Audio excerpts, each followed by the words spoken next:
سلام، من کیانم و اینجا کیشان کمپره. دارم یه کامیونت واقعی رو تبدیل میکنم به یه کمپر سفر طولانی و تو این ویدیو میخوام یکی از مهمترین قسمت‌های کل پروژه رو نشونت بدم. سیستم برق خورشیدی کمپر من. این که دقیقاً چه تجهیزاتی انتخاب کردم، چرا رفتم سمت ویکترون و چرا تصمیم گرفتم سراغ EPever نرم، با اینکه خیلی‌ها ازش استفاده میکنن. شاید بپرسی چرا قبل از اینکه طراحی اتاق رو کامل کنی رفتی سراغ سیستم برق خورشیدی؟ جوابش ساده است. برق قلب کمپر مدرن امروزیه. جای باتری ها، مسیر کابل ها، جعبه فیوز، محل نصب اینورتر، حتی جا دادن مخزن ها و کابینت ها، همش به این بستگی داره که سیستم برق رو چطوری طراحی کنی. برای همین من هم تصمیم گرفتم قبل از ویدیو طراحی اتاق سیستم برق خورشیدی و بانک باتری رو نهایی کنم. قبل از اینکه بریم سراغ جزئیات سیستم برق خورشیدی پروژه من، یه نگاه کلی بندازیم به چیزی که من برای کیشان کمپر در نظر گرفتم.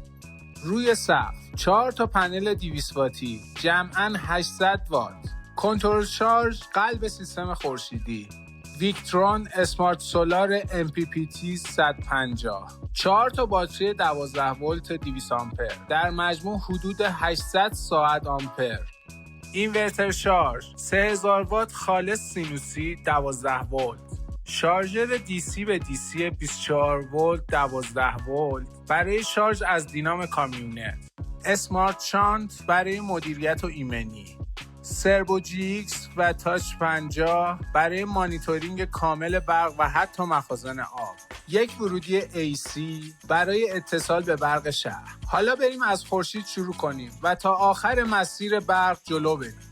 اولین تصمیم مهم، چند تا پنل و با چه توانی؟ من بین 150 وات، 200 وات و حتی پنل‌های بزرگتر مثل 350 وات مردد بودم. در نهایت تصمیم گرفتم برم سراغ 4 تا پنل 200 وات 12 ولت، جمعاً 800 وات.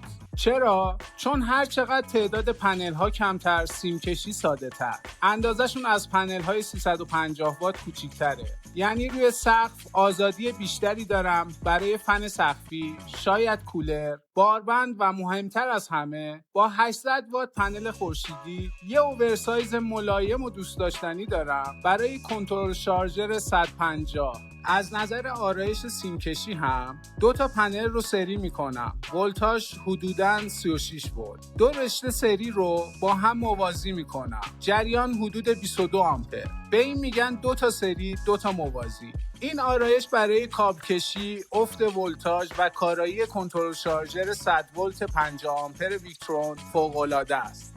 حالا برسیم به مورد جذاب بعدی، بانک باتری ها. من برای این پروژه تصمیم گرفتم از 4 تا باتری 12 ولت 200 آمپر استفاده کنم، همه موازی و 12 ولت. این یعنی مجموع ظرفیت 800 آمپر ساعت که میشه حدود 9.6 کیلووات ساعت انرژی. اگر بگیم حدود 80% این انرژی رو استفاده میکنم، 7 تا 8 کیلووات ساعت عدد واقعی استفاده پذیر میشه. در عمل یعنی چی؟ اگر مصرف روزانه من حدود 2 تا 2.5 کیلووات ساعت باشه، میتونم بین 3 تا 4 روز کامل بدون آفتاب و بدون شارژ از دینام زندگی کنم، قبل از اینکه باتری‌ها برسن به محدوده‌ای که نباید پایین‌تر برن. برای یک کامیونیتی کمپر که برای سفر طولانی طراحی شده، این امن و منطقیه. حتما میپرسی این همه باتری برای چی؟ بیایید سریع مصرف کننده هایی رو که در نظر گرفتم با هم مرور کنیم.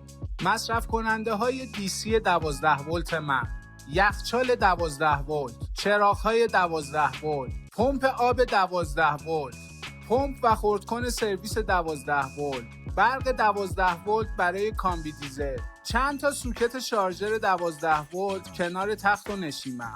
از طرف دیگه مصرف کننده های AC 220 ولت از طریق اینورتر، یه تلویزیون 32 اینچ، پریزهای 220 کنار تخت، روشویی، آشپزخونه و نشیمن، یه مایکروویو کوچیک، لوازم برقی کوچیک مثل ریش‌تراش و شارژرها. برای اینها اینورتر شارژر 3000 وات 12 ولت انتخاب کردم. یعنی میتونم با 3000 وات یخچال، چراغ‌ها، لپتاپ و تلویزیون رو با هم داشته باشم. گاهی مایکروویو رو هم کوتاه مدت روشن کنم. شاید هم بعدها یه ماشین لباسشویی 3 کیلویی اضافه کنم. و سیستم کمپر حس یه خونه بده، نه فقط یه ون ساده.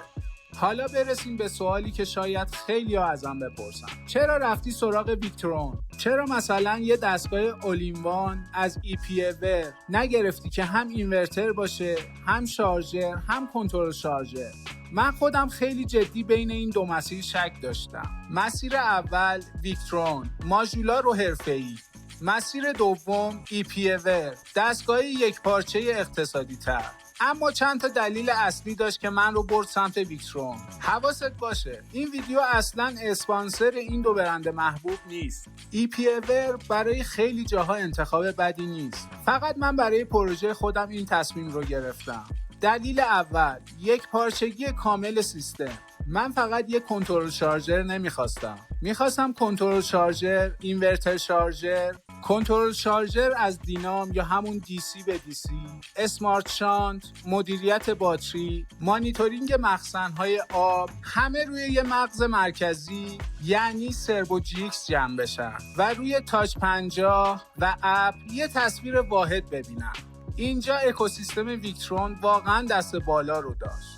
دلیل دوم، مانیتورینگ و دیتای واقعی. من عاشق اینم که ببینم الان از خورشید چند وات میاد، باتری دقیقاً چند درصد شارژه، یخچال و مصرف کننده ها چند وات مصرف میکنن، 3 تا مخزن آب من هر کدوم چند درصد پر هستن و این دیتا روی اینترنت ذخیره بشه. اینجا ترکیب سربو GX، اسمارت شانت، MPPT، اینورتر ویکترون یه سطح دیگه ای از مانیتورینگ میده که تو خیلی دستگاهی ارزونتر وجود نداره.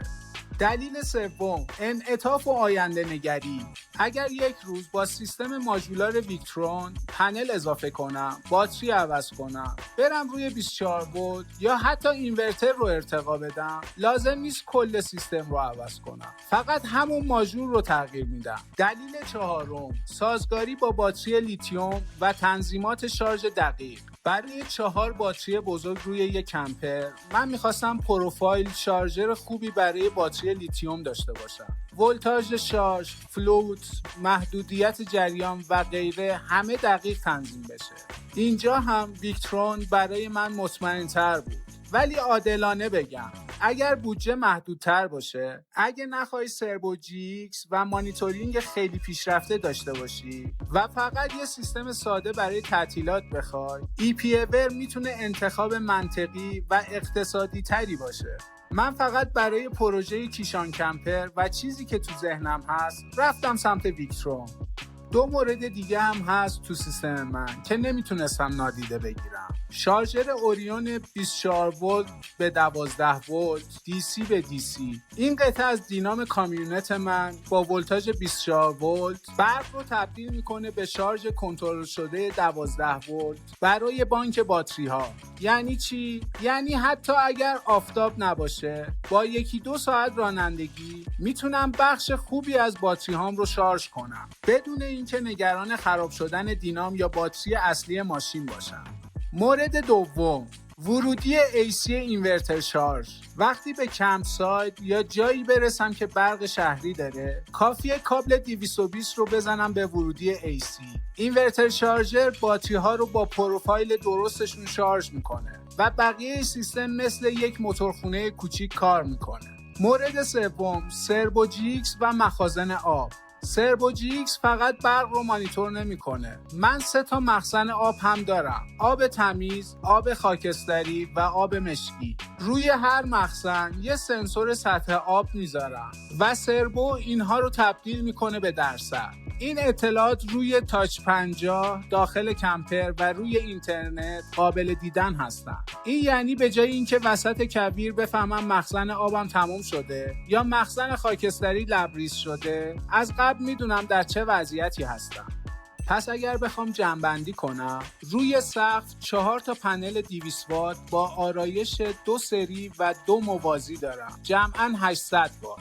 قلب خورشیدی، کنترل شارژر ویکترون، بانک باتری، 4 تا باتری 12 ولت 200 آمپر، حدود 7 تا 8 کیلووات ساعت انرژی قابل استفاده، اینورتر شارژر 3000 وات، DC به DC 2412 برای شارژ از دینام، اسمارت شانت و دیستریبیوتر برای ایمنی و فیوزها، سربو GX و تاچ 50 برای مانیتورینگ حرفه‌ای و مانیتور کردن 3 مخزن آب که همه چیز رو تبدیل میکنه به یه سیستم نزدیک به کمپرهای رده بالای اروپایی. من میدونم این سیستم شاید برای همه لازم نباشه، ولی برای پروژه کیشان کمپر و سفری که تو ذهنم دارم، این تصمیم منطقی ترین چیزی بود که میتونستم بگیرم.